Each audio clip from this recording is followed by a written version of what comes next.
And that just happened just a few blocks down from where I'm standing right now. I'm here in the area of George Road and Clifton Street in Town and Country. Just to put that in perspective, the 6400 block of Clifton Street here, just one block over is Hillsborough Avenue, and then another block up from that is the Veterans Expressway there at Hillsborough Avenue. As you can see here behind me, the floodwaters just stretch on for blocks and blocks. Where I'm standing is ankle deep water. As the further you go out, that goes knee deep water and then waist deep water. And it's causing flooding inside some of these single level homes that are out here in Town and Country. And it's even causing evacuations. As you mentioned, that evacuation earlier today, Laura, just a few hours ago, several elderly residents had to be rescued from their assisted living center here.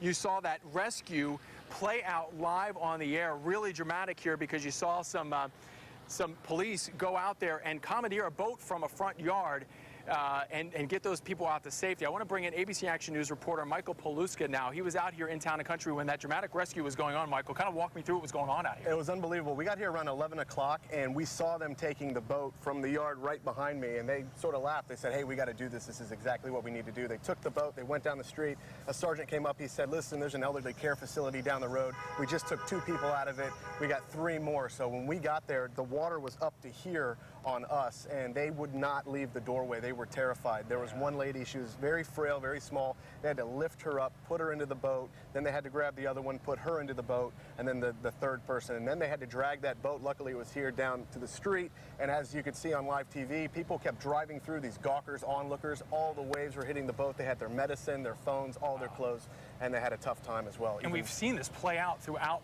the Bay Area from north to south all day today, these evacuations and some of these folks having to get rescued by boats as we see a car come down here. We're kind of lucky at this point, because earlier today, this was up to our thighs where we're standing right now. Oh, absolutely, yeah. And one of the major concerns, even though, we had full gear on, it was up to here right in this area. We got down farther, it started getting up to our waist, and then we started seeing whirlpools in the sewers that actually popped off. So some of the manholes were open. Yeah. So neighbors were yelling at us that were on kayaks and canoes saying, don't go there because you could get sucked into the sewer line. And people were walking all over this place. So, I mean, you had one danger after another. They're worried about alligators, snakes, and there's still a ton of people in the middle. I don't know if you can zoom in all the way to where that car is.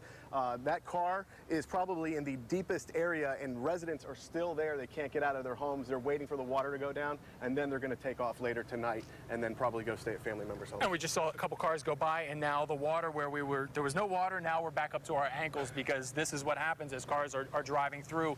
This could be any street in the Bay Area tonight. We've seen this play out everywhere. Any idea how those elderly folks are doing tonight? They're doing great. They gave us a wave. They gave us thumbs up when they were in the car, and they are with family and friends tonight. But they're in really good spirits. 2 of them could walk, but they just needed help in because the water was so high. They didn't want them to get in any of the water. All right, we're going to see you back here at 5 o'clock. Michael Paluska, thank you for joining us. Of course,